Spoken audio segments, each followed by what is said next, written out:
teori belajar behavioristik dan penerapannya dalam pembelajaran.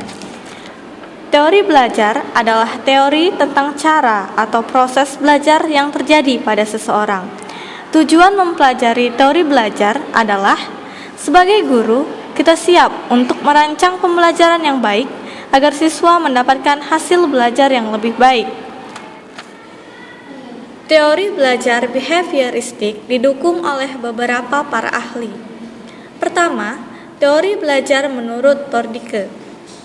Menurut Thorndike, belajar adalah proses interaksi antara stimulus dan respon. Stimulus adalah apa saja yang dapat merangsang seseorang melakukan kegiatan belajar. Sedangkan respon adalah reaksi yang dimunculkan akibat adanya stimulus. Kedua adalah teori belajar menurut Watson. Belajar adalah proses interaksi antara stimulus dan respon. Namun, stimulus yang dimaksud harus berbentuk tingkah laku yang dapat diamati dan dapat diukur. Ketiga, teori belajar menurut Coulthard. Menurut Coulthard, belajar adalah hubungan antara stimulus dan respon. Coulthard mengatakan bahwa kebutuhan biologis dan pemuasan kebutuhan logis adalah penting dan menempati posisi sentral dalam seluruh kegiatan manusia. Sehingga, stimulus dalam belajar pun hampir selalu dikaitkan dengan kebutuhan biologis. Walaupun respon yang akan muncul mungkin dapat bermacam-macam bentuknya. Keempat, teori belajar menurut Edwin Guither. Menurut beliau, dijelaskan bahwa hubungan antara stimulus dan respon cenderung hanya bersifat sementara. Oleh sebab itu, dalam kegiatan belajar, peserta didik perlu sesering mungkin diberikan stimulus agar hubungan antara stimulus dan respon lebih tetap. Kelima, teori belajar menurut Skinner.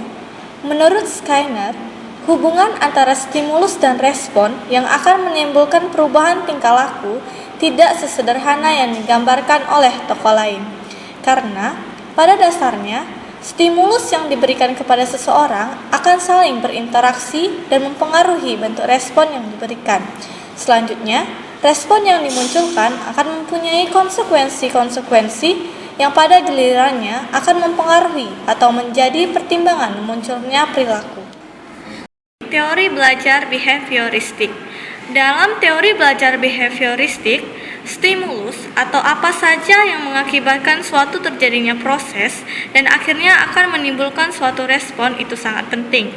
Untuk memunculkan suatu respon, perlunya penguatan positif atau positive reinforcement dan penguatan negatif atau negative reinforcement untuk memperoleh respon yang semakin kuat maupun semakin lemah. Adapun kelebihan dari teori belajar behavioristik. Teori belajar behavioristik ini sangat cocok untuk memperoleh kemampuan yang membutuhkan praktek dan pembiasaan yang diharapkan dapat membentuk suatu perilaku yang diinginkan. Contohnya seperti mengetik, menari, dan olahraga. Teori belajar behavioristik ini juga cocok untuk diterapkan untuk melatih anak-anak yang membutuhkan dominasi orang dewasa, seperti suka mengulangi, suka meniru, dan senang dengan bentuk-bentuk penghargaan seperti hadiah. Selanjutnya, teori belajar behavioristik ini juga dapat dikendalikan dengan mengganti stimulus yang tepat untuk mendapatkan respon yang diinginkan. Sementara itu, individu tidak menyadari bahwa ia sedang dikendalikan oleh stimulus dari luar dirinya. Kelemahan teori belajar behavioristik. Pada teori belajar behavioristik, pembelajaran peserta didik hanya berpusat kepada guru atau teacher-centered learning, sehingga siswa hanya mendengarkan dan menghafal dari apa yang didengar, yang membuat siswa menjadi pasif dan bosan. Selain itu, teori belajar behavioristik bersifat mekanistik, yang mengakibatkan peserta didik tidak bebas untuk berkreasi dan berimajinasi.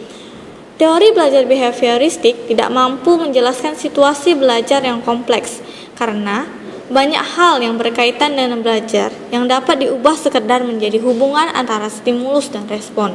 Selain itu, tidak semua hasil belajar dari teori behavioristik yang dapat diamati dan diukur, paling tidak dalam tempo yang seketika.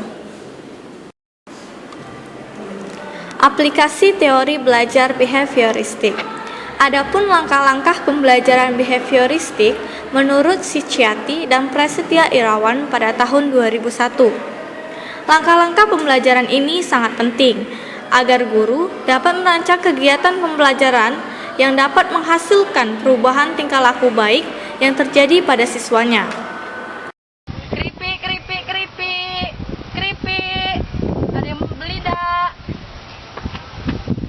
Bibi, ini keripiknya berapa? 1.000 satu. Mau beli berapa? Mau beli ya.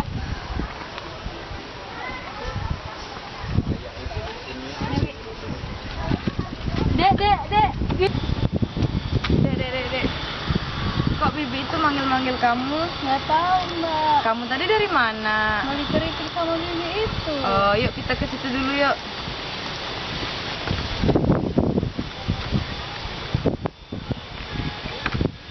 Bi, kenapa kok manggil-manggil adek ini tadi? Dia beli keripik uangnya kurang. Oh, emangnya adek tadi beli keripiknya berapa? Beli 2. Terus bayarnya berapa? 1.000. Emangnya berapa Bi harga keripiknya itu satu? 1.000.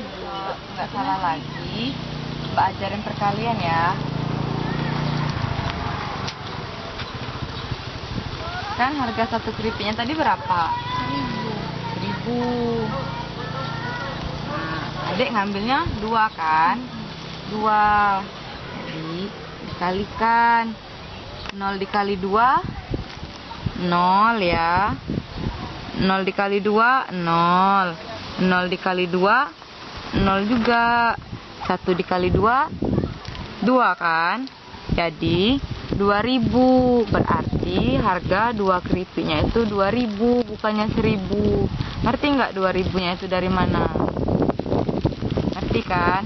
Sudah bisa kan? Jadi kalau adek besok-besok beli 3 keripik, berarti harganya itu berapa? 3 kali 0, 0.